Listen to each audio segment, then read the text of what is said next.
पद्मनी एकादशी की व्रत कथा। हरे कृष्णा, राधे राधे दोस्तों। सभी भाइयों और बहनों को ज्येष्ठ एकादशी की हार्दिक शुभकामनाएं। प्रिय भक्तों, आज ज्येष्ठ मास की परम पावन एकादशी का वह मंगलकारी दिन है जो साक्षात जगत के पालनहार लक्ष्मीपति भगवान श्री हरि विष्णु और ममतामय करुणा की सागर माता लक्ष्मी की असीम अनुकंपा का प्रतीक है।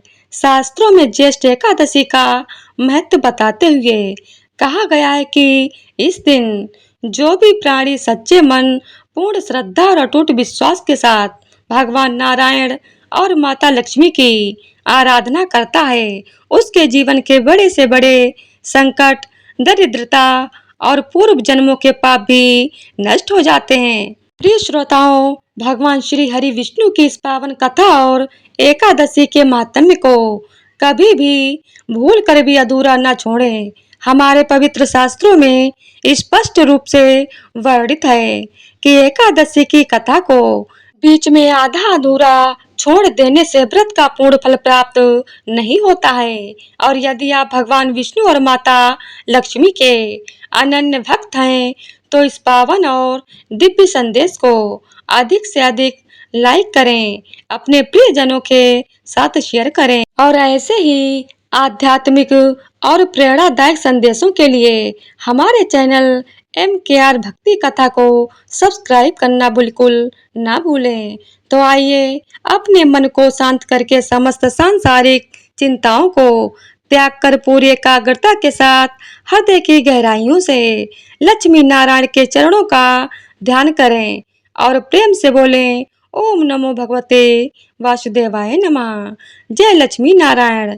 और इस अत्यंत सुंदर कथा का रसपान करें। द्वापर युग का समय था। महाभारत का युद्ध समाप्त हो चुका था। धर्म की पुनः स्थापना हो गई थी। हस्तिनापुर के राजमहल में धर्मराज युधिष्ठिर राज्य कर रहे थे। प्रजा सुखी थी, चारों ओर शांति थी, परंतु धर्मराज का मन सदैव धर्म, व्रत, भक्ति और भगवान की महिमा जानने में लगा रहता था। एक दिन प्रातः काल का समय था। सूर्योदय की स्वर्णिम किरणें महल के प्रांगण में फैल रही थीं। मंद मंद सुगंधित पवन बह रही थी। उसी समय भगवान श्री कृष्ण हस्तिनापुर पधारे। भगवान को आते देखकर धर्मराज युधिष्ठिर अत्यंत प्रसन्न हुए। वे तुरंत अपने भाइयों भीम, अर्जुन, नकुल और सहदेव के साथ भगवान के स्वागत हेतु पहुँचे। द्रौपदी ने आरती उतारी। धर्मराज ने भगवान के चरण धोए और उन्हें स्वर्णम सिंहासन पर विराजमान किया। सभा में ऋषि, सभी मुनि और विद्वान बैठे थे। वातावरण अत्यंत पवित्र हो गया।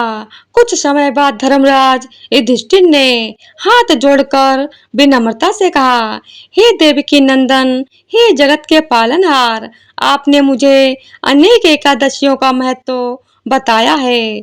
अब मेरी इच्छा पुरुषोत्तम मास की शुक्ल पक्ष में आने वाली पवित्र एकादशी के विषय में जानने की है। कृपया उसका नाम, व्रत विधि, महात्म्य और पावन कथा विस्तार से सुनाइए। भगवान श्री कृष्ण मुस्कुराए। उनका मुख कमल दिव्य तेज से चमक उठा। वे बोले, हे धर्मराज, तुमने अत्यंत उत्तम प्रश्न किया है। पुरुषोत्तम मास की शुक्ल पक्ष की एकादशी का नाम पद्मनी एकादशी है। यह समस्त पापों का नाश करने वाली, मनोकामनाओं को पूर्ण करने वाली और भगवान विष्णु को अत्यंत प्रिय है। जो मनुष्य श्रद्धा और भक्ति से इस व्रत को करता है वह अनेक जन्मों के पापों से मुक्त होकर अंत में विष्णु लोक को प्राप्त करता है। धर्मराज ने पुनः पूछा, हे माधव, इस व्रत की क्या कथा है? सबसे पहले यह व्रत किसने किया था? भगवान श्री कृष्ण बोले, हे राजन, ध्यान पूर्वक सुनो। यह कथा अत्यंत पवित्र और पुण्यदायी है। बहुत प्राचीन समय की बात है। सतयुग में हय वंश में एक महान राजा राज्य करते थे। उनका नाम था कृतवीर। वे अत्यंत धर्मात्मा, दानी, सत्यवादी और प्रजा का पालन करने वाले थे। उनके राज्य में किसी प्रकार का दुख नहीं था। खेतों में ललहाती फसलें थीं, गौशालाएं भरी थीं, ब्राह्मण वेद पाठ करते थे और मंदिरों में भगवान विष्णु की आराधना होती थी। राजा की पत्नी थी महारानी पद्मनी रानी, अत्यंत सुंदर, पतिव्रता और भगवान विष्णु की परम भक्त थीं। वे प्रतिदिन भगवान की पूजा करती और गरीबों को दान देती। राजा और रानी के पास सब कुछ था, परंतु एक दुख उन्हें भीतर से तोड़ रहा था। वे संतानहीन थे। वर्षों बीत गए, लेकिन उन्हें कोई पुत्र प्राप्त नहीं हुआ। एक दिन रानी पद्मनी महल की खिड़की से बच्चों को खेलते देख रही थीं। उनकी आंखों से आंसू बहने लगे। उसी समय राजा वहां आए और बोले, हे प्रिय, तुम क्यों रो रही हो? रानी ने दुख स्वर में कहा, स्वामी, यह महल कितना सोना लगता है। हमारे जीवन में संतान का सुख क्यों नहीं है? राजा भी दुखी हो उठे। उन्होंने कहा, हे देवी, हमने अनेक यज्ञ किए, दान किए, तीर्थ किए, परंतु भगवान अभी तक प्रसन्न नहीं हुए। भगवान श्री कृष्ण बोले, हे युधिष्ठिर, अतः राजा का मन संसार से विरक्त हो गया। उन्होंने निश्चय किया कि अब वे वन जाकर भगवान की कठोर तपस्या करेंगे। एक दिन राजा ने रानी से कहा, हे प्रिय पद्मनी, अब मैं वन में जाकर तपस्या करना चाहता हूँ। रानी तुरंत बोली, स्वामी, मैं भी आपके साथ चलूंगी। राजा ने समझाया, वन का जीवन कठिन होता है, वहाँ न सुख सुविधाएं होगी न आराम। परंतु रानी अपने निर्णय पर अटल रही। अतः दोनों राजपाट छोड़कर वन में चले गए। दोनों गंधमादन पर्वत के समीप घने वन में रहने लगे। राजा ने कठोर तपस्या आरंभ की। पहले वे फल खाते रहे, फिर केवल जल पर रहने लगे और अंत में वायु सेवन करके तप करने लगे। वर्षों बीत गए। गर्मी की धूप, वर्षा की बूंदें और शीत की ठंडी हवाएं सब कुछ सहते हुए राजा तप करते रहे। धीरे धीरे उनका शरीर अत्यंत दुर्बल हो गया। रानी पद्मनी अपने पति की सेवा करती और भगवान से प्रार्थना करती, हे नारायण, हमारे ऊपर कृपा कीजिए। एक दिन रानी अत्यंत दुखी होकर रोने लगी। उसी समय वहां एक तेजस्विनी स्त्री प्रकट हुई। उनके शरीर से दिव्य प्रकाश निकल रहा था। वे थी महान सती माता अनसुईया। रानी ने उनके चरण पकड़ लिए। हे माता, कृपया हमें कोई ऐसा उपाय बताइए जिससे भगवान प्रसन्न हो जाएं। माता अनसुईया बोली, हे पुत्री, पुरुषोत्तम मास के शुक्ल पक्ष में आने वाली पद्मनी एकादशी अत्यंत महान है। यदि तुम श्रद्धा और नियम पूर्वक यह व्रत करोगी तो भगवान विष्णु अवश्य प्रसन्न होंगे। रानी ने पूछा, हे माता, कृपया इसकी विधि विस्तार से बताएं।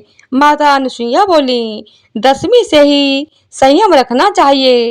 एकादशी के दिन प्रातः स्नान करके भगवान विष्णु की पूजा करनी चाहिए। तुलसी दल, पीले पुष्प, धूप और दीप अर्पित करें। पूरा दिन उपवास रखो। रात्रि में जागरण करके भगवान का भजन करो। द्वादशी को ब्राह्मणों को भोजन कराकर व्रत का पारण करो। रानी ने श्रद्धा पूर्वक कहा, हे माता, मैं अवश्य यह व्रत करूंगी। समय बीतते बीतते पुरुषोत्तम मास आ गया। एकादशी के दिन रानी प्रातः काल नदी में स्नान करके आई।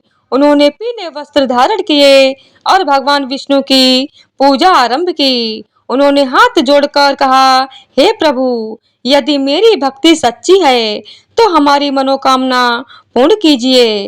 राजा और रानी दोनों ने निर्जल व्रत रखा। पूरा दिन दोनों भगवान का नाम जपते रहे। ओम नमो भगवते वासुदेवाय नमः।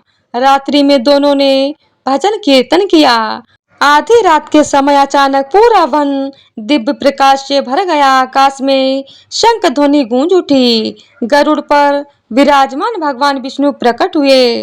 उनका स्वरूप अत्यंत तेजस्वी था। पीतांबर धारण किए, चार भुजाएं, हाथों में शंख चक्र गदा और पद्म। राजा और रानी भाव विभोर होकर भगवान के चरणों में गिर पड़े। भगवान विष्णु बोले, हे कर्तवीर, हे पद्मनी, मैं तुम्हारी तपस्या और पद्मनी एकादशी व्रत से अत्यंत प्रसन्न हूँ। मांगो, क्या वर चाहिए? रानी ने हाथ जोड़कर कहा, हे प्रभु, हमें एक तेजस्वी और धर्मात्मा पुत्र प्रदान कीजिए। भगवान मुस्कुराए, तथास्तु, तुम्हें एक महान पराक्रमी पुत्र प्राप्त होगा, जिसकी कीर्ति तीनों लोकों में फैलेगी। इतना कहकर भगवान अंतर ध्यान हो गए। कुछ समय बाद रानी ने एक तेजस्वी पुत्र को जन्म दिया। उस बालक का नाम रखा गया कार्तवीर्य अर्जुन। वह बड़ा होकर अत्यंत बलशाली और महान राजा बना। कहा जाता है कि उसे 1000 भुजाओं का बल प्राप्त था। उसने धर्म की रक्षा की और अनेक दुष्टों का नाश किया। भगवान श्री कृष्ण बोले, हे युधिष्ठिर, यह सब पद्मनी एकादशी व्रत का प्रभाव था। धर्मराज युधिष्ठिर बोले, हे जनार्दन, इस व्रत को करने वाले को क्या फल प्राप्त होता है? भगवान श्री कृष्ण बोले, हे राजन, जो मनुष्य श्रद्धा और भक्ति से पद्मनी एकादशी का व्रत करता है, उसके समस्त पाप नष्ट हो जाते हैं।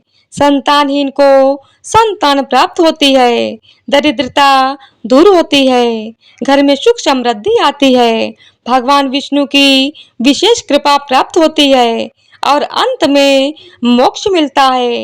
यह व्रत हजारों यज्ञों से भी बढ़कर फल देने वाला है। भगवान श्री कृष्ण बोले, हे धर्मराज, जो भक्त श्रद्धा से पद्मनी एकादशी की कथा सुनता, पढ़ता या सुनाता है, उसे महान पुण्य प्राप्त होता है। धर्मराज युधिष्ठिर ने हाथ जोड़कर कहा, हे प्रभु, आपने आज मुझे अत्यंत दुर्लभ और कल्याणकारी कथा सुनाई। धन्य है आप। सभा में बैठे सभी लोग जय श्री हरि और नारायण नारायण का कीर्तन करने लगे। चारों ओर भक्ति और आनंद का वातावरण छा गया। हे पुरुषोत्तम प्रभु श्री हरि, जैसे आपने रानी पद्मनी की पुकार सुनी, वैसे ही अपने सभी भक्तों के जीवन में सुख शांति और भक्ति प्रदान करें। श्री हरि विष्णु भगवान की जय। पद्मनी एकादशी माता की जय हो।